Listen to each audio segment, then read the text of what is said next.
eu já contei a minha história de vida, né, no YouTube, Aham. todo mundo já sabe como é que é a minha história, tudo que acontecia, mas eu já fui preso em 2010. Né, eu recebi um convite, né, eu tinha uma moto, o idiota aqui foi...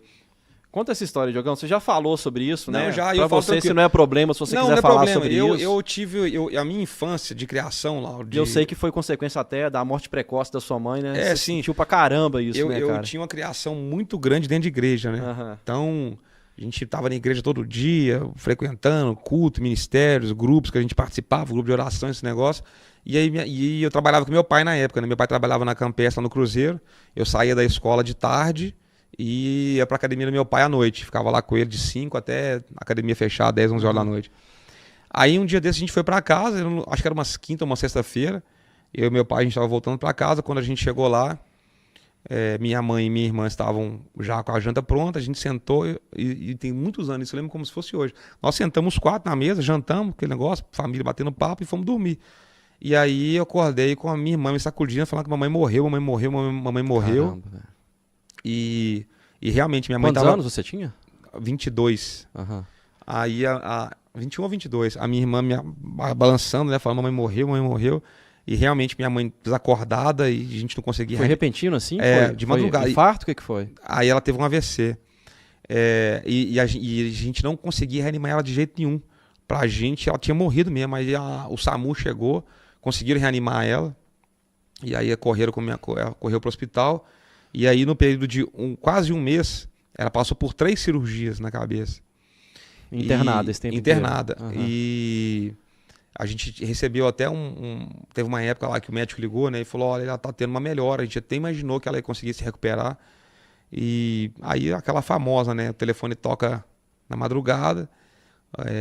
Roger, meu pai, né, tem como vir aqui no hospital para poder conversar, e minha mãe acabou falecendo. E nesse meio tempo aí a gente fazia oração, jejum, não sei o que e tal. Então eu acho que até por imaturidade e por, sei lá, não conseguir digerir o que aconteceu ali, eu meio que entrei na fase da revolta. Aí rolou um dilema com sua fé nesse momento? rolou, eu afastei de tudo, saí de igreja, comecei a beber demais, comecei a usar droga, mas muito, tudo quanto é tipo de droga eu usava na época. Caramba. Comecei a andar com uma galera estranha pra caramba, né? Eu me afundei. E eu sempre tive assim uma vida, minha família nunca foi rica, mas sempre foi estruturada, tranquila, assim, estável e tal, nunca tive problema financeiro com isso, mas eu tava com a cabeça completamente virada nessa época. Aí numa dessa aí, já tinha passado, né, um tempo, né, que minha mãe tinha falecido. Eu tava assistindo, acho que era um jogo do Cruzeiro, alguma coisa assim, estava num bar, não lembro exatamente o que aconteceu.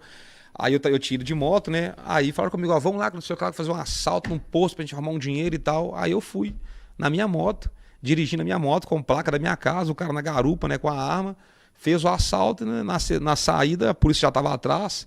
Aí rolou aquela perseguição, né? A gente conseguiu dar uma fuga por um tempo, mas logo depois fomos pegos, né? E fui preso em 2010. Eu tomei uma condenação que eu tinha que passar fechada, preso mesmo, né? Um ano. Acho que foi uma condenação de 6 anos, alguma coisa assim, 5 e 4, não lembro exatamente. Eu tinha que passar um ano preso, mas com 5 meses, a justiça tem, se eu não me engano, 120 dias para te ouvir. Eu não sei se é exatamente isso. E eu não fui ouvido nesse prazo. Aí tem um recurso lá que chama excesso de prazo.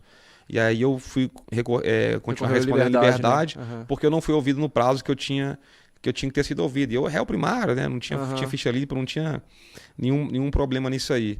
E depois, em 2018 ou 2019, se eu não me engano, já tinha voltado esses recursos, né? E aí eu tive que terminar de cumprir essa pena de 2010, que foi acho que 2018 ou 2019. Nessa época eu já te conhecia, eu lembro que foi um susto pra galera. Ela falou, pô, o Diogo, a gente sabia que tinha uma bronca lá, ele já tinha contato pra gente, Sim. só que pegou todo mundo de surpresa, né? Era ainda em decorrência... Era em decorrência dessa. É porque eu tomei, igual eu te falei, a condenação eu tinha que ficar um ano preso. Eu fiquei 5, 6 meses mais ou menos, saí pra responder em liberdade, fui recorrendo, né, fazendo as alegações, até que no último recurso, não teve jeito, eu tive de acabar de cumprir essa pena. Mas 2 coisas. Primeiro, quando rolou essa prisão em 2010, Lau, eu te falo a verdade, cara. É até engraçado, né, a gente olhar para trás e falar isso, mas eu acho que foi a forma não sei, cara, não sei se falar que é a forma tipo assim, de Deus não te levaria a fazer um assalto, mas ele te leva no caminho, né? a passar por uma situação de você falar assim, ô irmão, o que você tá fazendo com a sua vida, velho? Beleza, você perdeu sua mãe, tá uma situação difícil, mas e aí, você vai jogar fora tudo? Então, esse tempo que eu tive lá foi um deserto pra mim, entendeu? Pra te falar a verdade. Imagino, cara. De colocar a cabeça no lugar, de ver o que eu tava fazendo com a minha vida. Ali que eu parei, pensei, respirei e falei, não, velho, deixa eu voltar a ser quem Você eu já era. saiu de lá mudado? Já saí, não, com 1, 2 semanas de lá dentro. O arrependimento não, bateu com 1, com 2 força. semanas. Porque, tipo assim, cara, você não tem noção, velho. Às vezes eu fico vendo a galera falando, tipo assim, bandido bom é bandido morto, não sei o que e tal. Só que a pessoa que erra, ela tem que ter a chance de regenerar, né? De regenerar, de consertar seu erro e tal.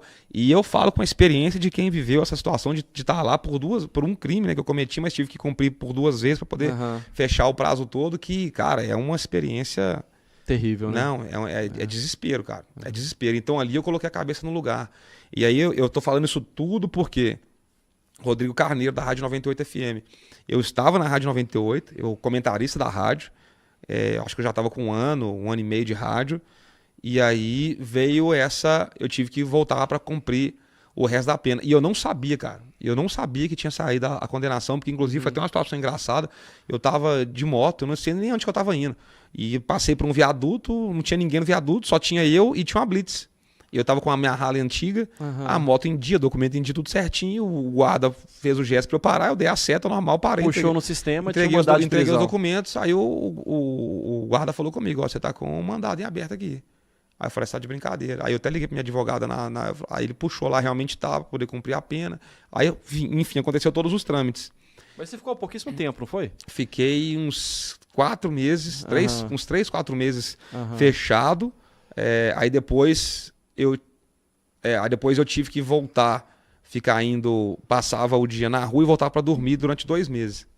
Rolou uma recaída emocional, não de voltar a fazer o que você fazia antes, mas assim, porra, agora que eu tô estabilizado, que eu tô conquistando minhas coisas, vem isso? Rolou um dilema assim? Falou, não, porra... não é que rolou um dilema, Lauro. Tipo assim, essa segunda vez foi 1 milhão de vezes pior do que a primeira. Primeiro porque na primeira eu tinha 22, 23 anos, você ainda tá com a cabeça nova, né? Você ainda, por mais que você erra, sua mentalidade é outra. E nessa não, eu tinha meu já filho, era pai, né? Eu tinha meu nascido, filho. né? Então, meu filho tava para fazer 1 aninho na época, então ficar longe sem ver, e eu pedi na época pra mãe dele, né? Pra que não levasse lá, porque eu já sabia qual era o tempo que eu teria que ficar lá, né? Já tava estabelecido. Então, falei, não, deixa aguentar aqui, então quando eu sair a gente volta ao normal. E aí eu recebo essa notícia, né? Tive que voltar pra prisão, passei esse tempo preso, e aí, no tempo que eu tava preso, né, numa dessas visitas, eu fui e recebi lá a notícia que, o Rodrigo Carneiro mandou te avisar que enquanto você estiver aqui, outras pessoas vão fazer a sua substituição temporária e que quando você voltar, a vaga continua sendo sua. Você vai voltar, você vai sair. Bacana. E vai continuar como comentarista da 98. Por quê? Não é uma coisa que... Você não assaltou ninguém, você não roubou ninguém agora. Você está acabando de concluir um ato que você fez em 2010. Então, teve esse entendimento do Rodrigo que eu era uma pessoa que tinha errado, né? E eu estava pagando pelo meu erro, mas que já era um erro antigo, né? Não era uma situação nova. Então, isso foi muito legal. É uma coisa que eu não vou esquecer nunca. Porque eu saí, por exemplo, assim, um exemplo, né, da prisão na sexta-feira, domingo tinha jogo, eu tava lá na 98 transmitindo o jogo, né? Bacana, isso foi muito legal. Consciência. Eu não conheço o Rodrigo Carneiro, mas é legal saber que tem empregadores dessa forma, né, ô Diogão?